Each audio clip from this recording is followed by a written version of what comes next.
What if the nickel in your pocket right now wasn't just worth 5 cents?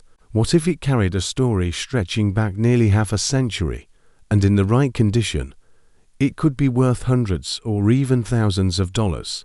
That's exactly the case with the 1980 Jefferson nickel, a coin that at first glance looks ordinary, but has a fascinating history.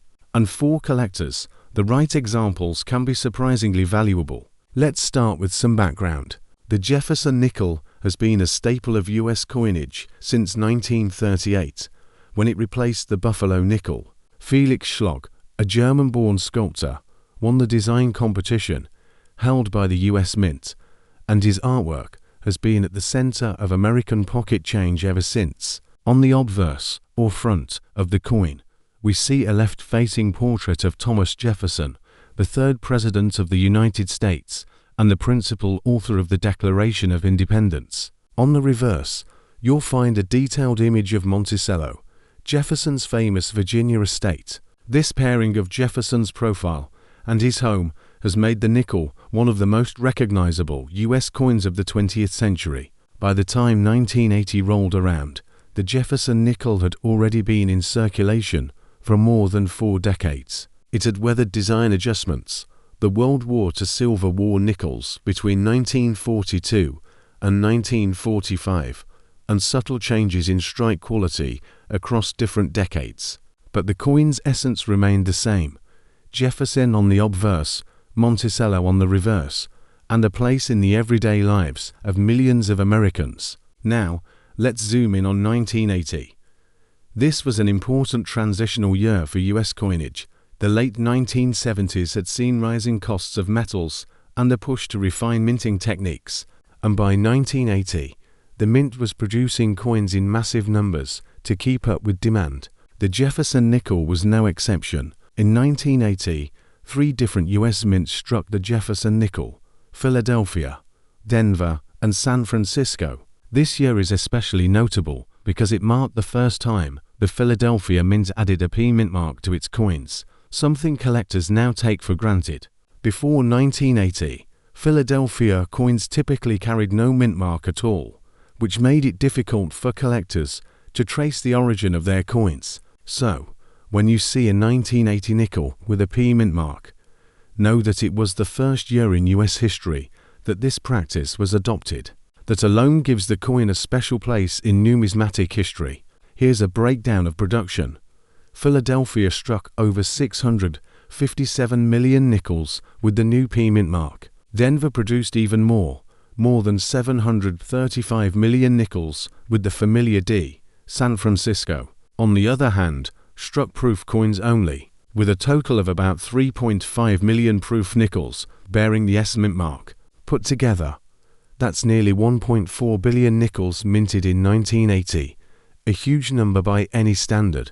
With such large production, you might be thinking these coins can't possibly be rare, and in circulated condition, you'd be right. A 1980 nickel you find in pocket change, almost always worth just 5 cents. But here's where it gets interesting. Condition, rarity at the highest grades, and era varieties are what turn a common coin into a collector's prize. Let's talk composition for a moment. The 1980 Jefferson nickel in a copper-nickel alloy, with 75% copper and 25% nickel, weighing 5 grams and measuring 21.2 millimeters in diameter. Unlike earlier silver nickels from World War II, the 1980 nickel has no precious metal content. So when it comes to value, everything depends on grade and collector demand. Now, condition is king in numismatics. A circulated 1980 nickel worth face value, but uncirculated coins, especially those graded mint state by professional services like PCGS and NGC, start to become interesting. An MS-63 example might sell for just $1 or $2. By MS-65, the price jumps to about $10 to $15. When you get to MS-66, values can range from $30 to $60, depending on demand and eye appeal. But the real leap comes at MS-67 and above. In these grades, coins become genuinely scarce. A 1980 P nickel graded MS-67 has sold for over $500 at auction, and a 1980D in the same grade has reached similar levels. If you ever come across one graded MS67 Plus or MS68, you're looking at a true rarity that could sell for over $1,000. Proof coins from San Francisco have their own market.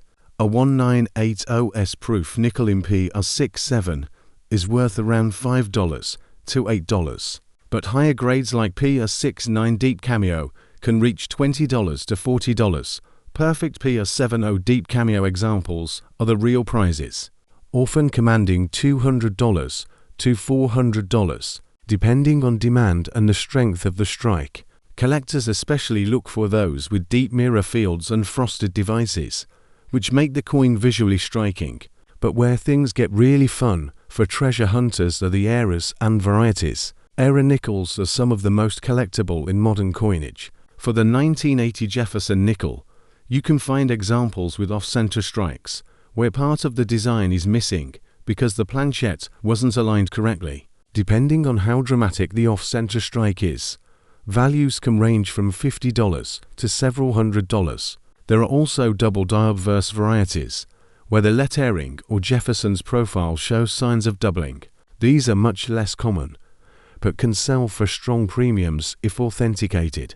Missing clad layers, although rare on nickels compared to dimes and quarters, have been reported and can fetch hundreds of dollars. Struck through errors, where a piece of debris got between the die and the planchette, can also bring in serious collector interest. Another fascinating point is the first year P mint mark itself. Since 1980 was the first year Philadelphia used the P on nickels, some collectors focus heavily on finding the best possible examples of this coin to commemorate the milestone. This makes high-grade Philadelphia nickels especially attractive at auction.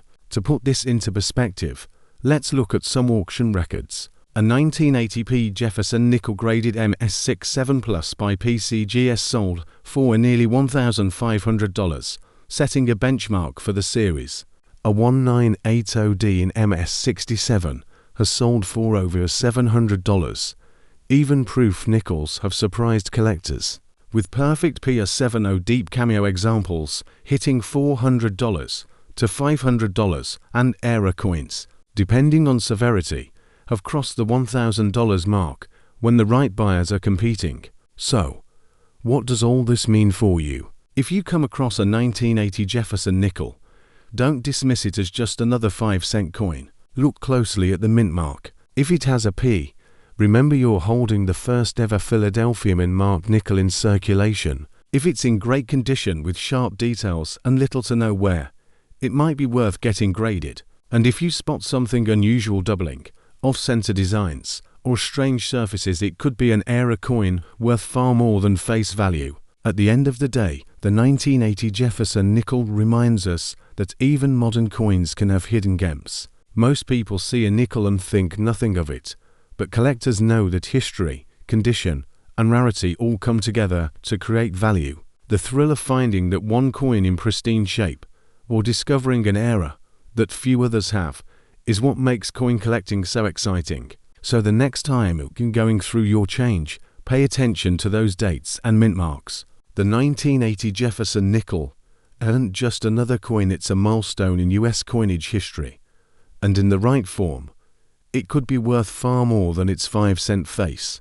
And just like I always say, the next valuable coin could already be sitting in your hands. If you want to know how and where to sell nickels like this, stick around until the end of my videos. For now, if you've got a 1980 Jefferson nickel and you're curious about its potential worth, drop the word price in the comments, and I'll share the details with you directly.